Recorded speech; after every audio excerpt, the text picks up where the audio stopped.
자, 그러면은 아까 기계공학에서 제가 연구했던 분야가 유체역학이라는 분야라고 말씀을 드렸는데요. 조금 더 자세하게 설명을 드려보도록 하겠습니다. 자, 공기와 물처럼 흐르는 물체에 작용하는 힘을 연구합니다. 대표적으로 비행기가 어떻게 하면 잘 날 수 있을까? 비행기 날개 모양을 어떻게 하면은 위로 뜨는 양력을 많이 받고 공기 저항은 덜 받을 수 있을까? 이런 것들을 연구하기도 하고요. 다음에 자동차도 모양도 마찬가지겠죠. 유선형으로 만들되 어떻게 하면은 더 공기 저항을 적게 써서 연료를 덜 쓸 수 있을까? 이런 연구들을 하는 게 가장 대표적이라고 볼 수가 있습니다. 뿐만 아니라 바람과 관련해서 풍력 발전도 유체역학의 한 분야라고 보시면 되는데요. 풍력 발전할 때 같은 바람이 불어도 여러 번 회전할 수 있는 날개 모양 혹은 날개의 개수 이런 것들에 대해서 연구하는 분야가 있고요. 몇 년 전에 인기를 많이 끌었던 날개 없는 선풍기, 날개가 없는데 어떻게 선풍기가 나올까 이런 것들도 사실 유체역학의 한 분야라고 보시면 될 것 같습니다. 자, 뿐만 아니라 이번에는 액체와 관련해서 송유관, 자, 멀리서 기름을 나를 때 화물 차량으로 이동해서 하는 게 아니라 커다란 관 안으로 기름을 흘려보내게 되면은 좀 더 편리하게 기름을 수송할 수가 있겠죠. 그래서 이때 멀리 기름을 보내기 위해서 어떻게 하면 효율적으로 기름을 보낼 수 있는가에 대해서 연구하는 분야도 있고요. 송유관을 만약에 굉장히 작게 줄인다. 천분의 일, 만분의 일로 줄인다면 마치 혈관의 모습과 비슷하겠죠. 우리 몸속을 흐르고 있는 혈관에 흐르고 있는 혈액도 유체라고 볼 수 있기 때문에 혈관 안에 흐르고 있는 혈액의 흐름 이런 것들도 유체역학의 한 분야라고 이해하시면 될 것 같습니다. 자, 제가 처음에 유체역학, 기계공학의 한 분야 중에 생물학 관련된 연구를 한다고 말씀드렸는데요. 바로 이런 거라고 보시면 될 것 같아요. 혈관 안에 흐르고 있는 혈액에 대한 연구, 이런 것들도 기계공학 내에서 하는 연구이기 때문에 기계공학에서도 생물학 분야가 융합이 된다라고 이해를 하시면 될 것 같습니다. 자, 이제 유체역학과 관련해서 조금 재미난 이야기를 한번 해볼까 합니다. 사진에 보이는 게 골프공인데요. 골프공은 탁구공이랑 비슷하게 생겼지만 커다란 차이점이 있습니다. 더 무겁기도 하고 하지만 그것과 다른 차이점이 바로 딤플이라고 부르는 울퉁불퉁한 표면을 갖고 있다는 게 차이점인데요. 자, 골프공의 딤플, 저렇게 홈이 파여져 있는 건 왜 있을까요? 이렇게 제가 질문을 해보면은 어떤 학생은 예쁜 디자인을 위해서 한 거다라는 학생도 있었고요. 손으로 잡을 때 미끄러지지 말라고. 그것도 물론 과학적으로 근거가 있는 답변이긴 한데요.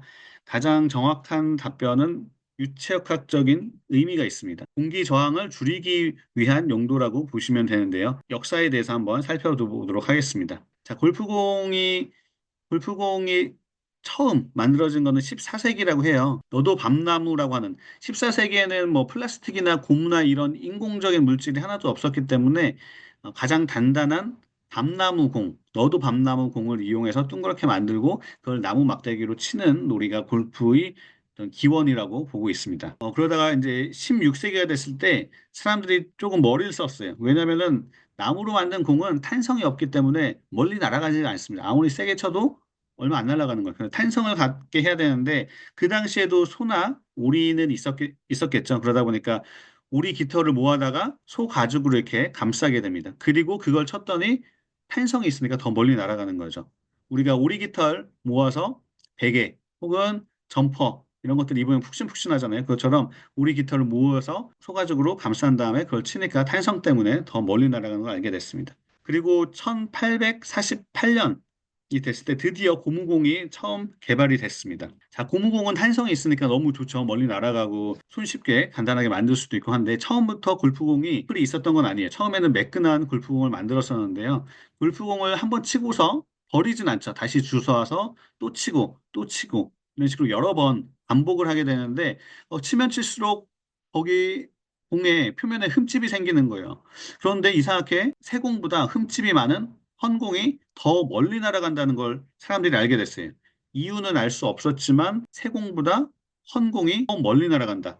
흠집이 많이 생기면 더 멀리 날아간다는 걸 경험적으로 알게 된 거죠. 자, 그래서 골프공을 만드는 업자들이 아래 보시는 사진처럼 이렇게 홈을 만들어서 팔았대요. 홈을 이미 만들어서 팔고 나중에는 기계를 이용해서 일정한 간격으로 홈을 만들어서 팔았습니다. 그리고 시간이 조금 지나서 1908년도가 됐을 때 영국의 윌리엄 테일러라고 하는 물리학자가 그 원인을 밝혀냈습니다. 간단하게 설명드리자면은 자, 매끈한 공, 딤플이 없는 위쪽에 있는 매끈한 공은 공기 저항을 만날 때 그대로 공기 저항을 온전히 다 받게 됩니다. 그래서 공 뒤쪽에서 공기 저항이 커지는데, 자, 딤플이 있는 공은 바람 입장에서 울퉁불퉁한 표면을 만나니까 자기들끼리 막 뒤섞이는 거예요. 그거를 영어로는 터뷸런트라고 하는데, 터뷸런트가 생기면서 뒤쪽의 공기 저항이 오히려 작아진다라는 거를 이제 알게 됐습니다. 그리고 1908년도에 바로 특허를 냈죠. 그래서 왼편에 보시는 그 그림이 실제 특허에서 가져온 그림인데요. 1908년도에 이미 현재의 골프공 딤플과 비슷한 모습의 특허가 나왔다는 걸 볼 수가 있습니다. 자, 여러분들이 지금으로부터 100년도 훨씬 더 된 거죠. 그러니까 골프공의 딤플이 100년도 더 된 특허라고 보시면 되고요. 오른쪽에 있는 사진도 그 당시에 골프공 광고를 한 건데, 그때도 이미 딤플 같은 모양을 가지고 있다라고 보시면 될 것 같습니다. 자, 그리고 시간이 흘러서 1970년대, 80년대가 되었을 때 공기의 흐름을 계산하고 눈으로 확인할 수 있는 기술이 개발됐습니다. 그거를 CFD, Computational Fluid Dynamics라고 하고요. 우리말로는 전산 유체 역학이라고 합니다. 자, 그러다 보니까 우리가 사실 바람이 부는 것을 눈으로 확인할 수는 없죠. 바람에 흩날리는 낙엽 같은 걸 볼 수 있으나 바람 자체를 볼 수는 없겠죠. 근데 이런 컴퓨터를 이용해서 실제로 공기가 어떻게 흐르는지를 눈으로 확인을 할 수가 있게 된 거죠. 보시다시피 왼편에 있는 딤플이 없는 공은 뒤쪽에 공기 저항이 굉장히 크게 생기고요. 오른쪽에 있는 딤플이 있는 공은 뒤쪽에 공기 저항이 작다라는 걸 이제 볼 수가 있습니다.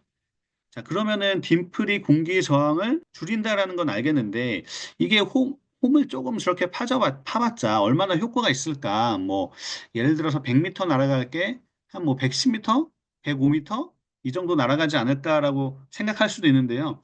결과는 전혀 달랐습니다. 아래쪽에 보이는 그림이 실제 골프공이 날아간 궤적을 나타낸 건데요. 자, 파란색 노 딤플이라고 써 있죠. 파란색이 같은 힘으로 쳤을 때 100야드 정도 날아가는 걸 볼 수가 있고, 나머지 세 가지가 딤플이 있는데 딤플을 최적화해서 잘 만들면은 300야드까지 날아갑니다.